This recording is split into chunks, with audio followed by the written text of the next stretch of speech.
Good afternoon, everybody. Uneducated economist here.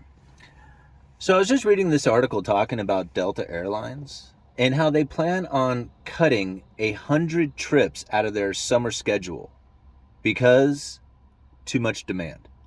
Now, I thought, what in the world is going on in which that too much demand tells the corporation to stop producing as much? Right? You have all these people who want to fly, but we got too much demand, so we need to cut back on our availability. Does any of that make sense? Like, does that make sense at all to do that? Now you go and you look at the reasons, and it does make sense. They just simply just don't have the staff. They can't find the pilots. So they can't they just can't succeed in performing these trips, right? They just can't do it. So instead of blaming it on staffing, they say it's too much demand out there. Well, that really leads me to think, okay, what's going on here? Is it cost push or is it demand pull? Because there's two ways you can get inflation when it comes from the demand side of things, right? You either got input cost going into it that's driving the prices up, or you got so much demand out there that whoever's manufacturing then has to increase the pricing in order to fulfill the demand out there. So when you have so much demand and you cannot fill that, what you need to do is you need to start hiring staff, you need to expand your factory, you need to do something in order to fulfill that demand out there. When you do that, it ends up adding more to the input cost, which then drives up the price. So wages, fuel prices, material cost, all this stuff will drive inflation into the end product. But demand will also do it. So if you have a huge demand out there that can't be fulfilled, much like the chip shortage doing to cars, all of a sudden cars go up in price because there's less of them available out there, then the prices increase. And that's where the demand pull comes in. So right now, Delta Airlines has plenty of demand, and they're going to cut the availability out there. What's that going to do to prices? If there is a huge demand out there and they can't fulfill it, the prices are going to go up. And then on top of that, you also have the gas prices, the fuel prices, which are also going up. Now take a look at the other article I have out there. Demand demand destruction. So this is really like where I feel that the higher input cost from fuel and energy is actually going to be more of a deflationary scenario. So you think about it, that's 100 flights that people won't be taking. That's less economic activity because of those 100 flights. Wherever it was that they were going, the trip that they were going to spend the money on, all that stuff, right? That's less economic activity happening. And then go and look at the gas prices and go and think about like where it is that people are going to be spending their money this summer. Are they going to be loading up the car and taking people to go, like taking the family to go camping or go on vacation, go to the amusement park somewhere? Most likely not. They're probably going to end up staying closer to home. Because if you're going to spend all your fun money on fuel, then you might as well just stay home and spend your money as opposed to spending it on fuel. So the higher fuel costs that are going into not only like the production of items that are out there, all the manufactured stuff, but the input cost going into it, but then that cost that goes into the people's pockets also deters the economic activity that has taken place out there. So higher fuel prices not necessarily is going to drive demand. I mean, it will in the beginning as an input cost that goes into it.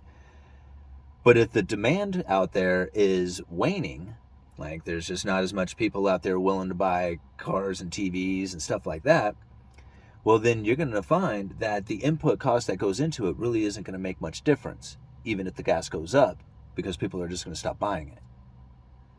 So the inflationary scenario that comes from higher input cost really needs to come if people are continuing to make the purchases.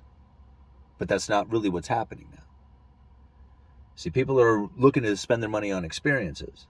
They were going to go on vacation. They're going to go to the restaurants. They're going to go off and do all that kind of things where you get to enjoy stuff that's away from your home.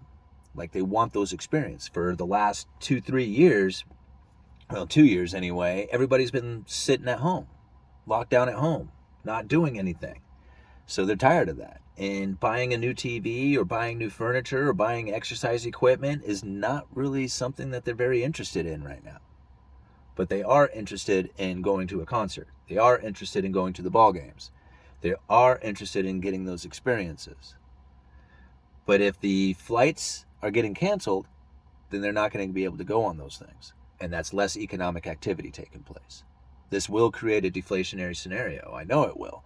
The input costs from higher energy, it will create an inflationary scenario in the beginning to those products.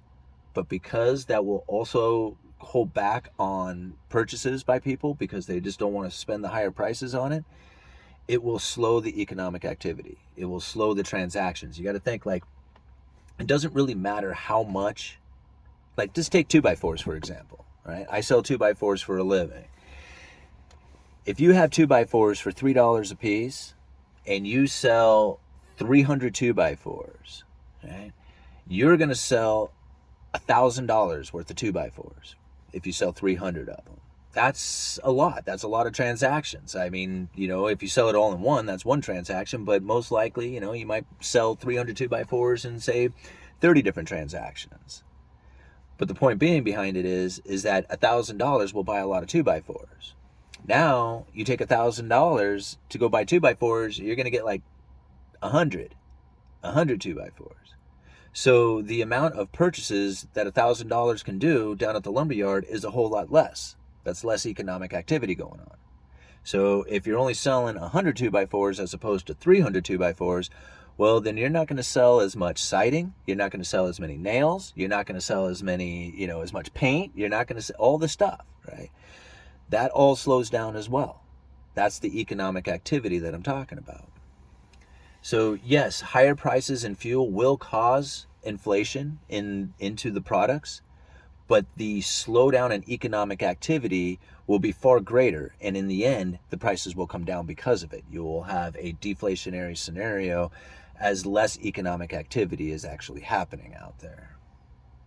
And this is something that, we've noticed quite a bit. Like, even it's not just like Delta Airlines that's doing it. Just think about some of the reports that I had done on lumber. When some of these lumber mills that were out there literally could not get the lumber away from the mill fast enough. Like, there was this huge demand for it, so they started producing a lot of lumber. But because they couldn't find the trucking or the distribution to get the lumber away from the mill fast enough, they actually had to curtail development. They actually had to hold back on production during a time when there was high demand for it, simply because they just couldn't move the product. Kind of the same thing. You don't have the pilots, you can't move the product. If you don't have the staffing, then you can't move the product. And so this is where I feel that the higher input cost due to fuel is actually going to be more of a deflationary scenario. And we're finding examples of that now. Uneducated economist, you guys let me know.